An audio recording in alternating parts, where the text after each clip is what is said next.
ખાડિયાની વ્યાયામશાળામાં આજે પણ આ સાધનો માત્ર કસરત માટે નહીં પણ પરંપરાને જીવંત રાખવા માટે વપરાય છે. આ સચ્ચે શરીર સાથે માણસને પણ ઘડે છે. આજના આધુનિક જીમના મોંઘા મશીનો પહેલા આ સાધનોથી શરીર ઘડાતું હતું, શીશ બનતી હતી અને માણસમાં આત્મવિશ્વાસ જન્મતો હતો.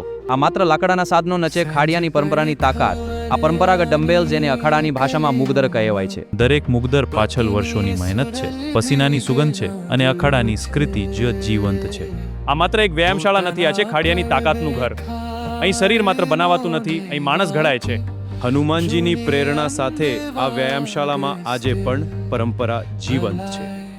આધુનિક જીમના ચમકદાર સાધનો પહેલા અહીં મહેનત હતી, નિયમ હતો અને મનોબળ હતું. ખાડિયાની આ વ્યાયામશાળા માત્ર કસરતનું સ્થળ નથી, આ એક સંસ્કાર છે, એક વારસો છે જે પેઢી દર પેઢી તાકાતને આત્મવિશ્વાસ ઘડે છે. આ છે ખાડિયાની પરંપરાગત વ્યાયામશાળા, જ્યાં માત્ર શરીર નહીં પણ શિસ્ત, સંસ્કાર અને આત્મવિશ્વાસ ઘડાય છે. અહીં મોંઘી મશીનો નથી પણ વર્ષો જૂના કસરતના સાધનો છે, જેમાં પરસેવો છે, પરંપરા છે અને સાચી તાકાત છે. નટવરભાઈ ડાભી વર્ષોથી યુવાનોને કસરતના પાઠ શીખવે છે, માત્ર બોડી બનાવતા નથી પણ જીવન જીવવાની રીત શીખવે છે. ગુરુ અને શિષ્યનો આ સંબંધ ખાડિયાની ઓળખ છે, એક એવી પરંપરા જે આજે પણ જીવંત છે. આ છે ખાડિયાની પરંપરાગત વ્યાયામશાળા, જ્યાં શરીર માત્ર બનાવાતું નથી પણ ઘડાય છે સંકલ્પ અને શિસ્ત. આ છે સ્વર્ગસ્થ કિરણ ડાભી, નટવરભાઈ ડાભીના પુત્ર, જેમણે ભારતીય પરંપરાગત કસરતને નેશનલ લેવલ સુધી પહોંચાડી હતી.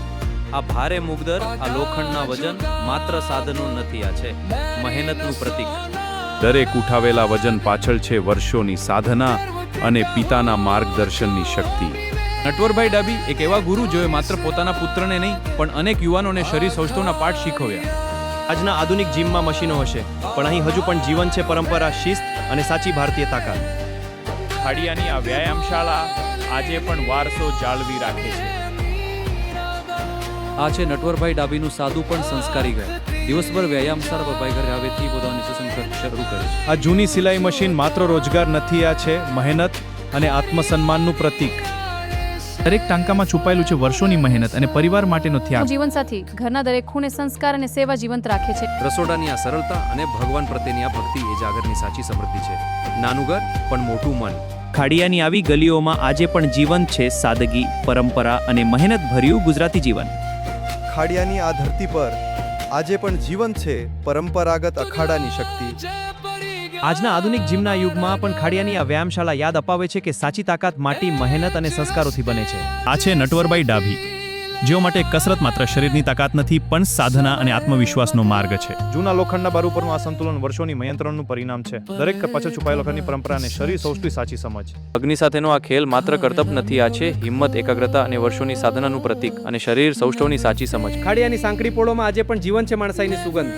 આ છે નટવરભાઈ કામ કરતા અને અખાડાની પરંપરા જીવંત રાખતા એક સરળ માણસ. જૂની સીવણ મશીન પાસે બેઠેલા નટવરભાઈ માત્ર કપડાં નથી સીવતા પણ વર્ષોથી સંબંધો અને સંસ્કારોને પણ જોડતા આવ્યા છે. આ મુલાકાત માત્ર એક સેલ્ફી નથી, આ છે બે પેઢીઓ વચ્ચેનો લાગણીભર્યો સંબંધ. એક બાજુ ખાડિયાનું જૂનું જીવન, બીજા બાજુ તેને સાચવવાની નવી કોશિશ. આવો વારસો ફોટામાં નહીં પણ દિલમાં જીવતો રહે છે.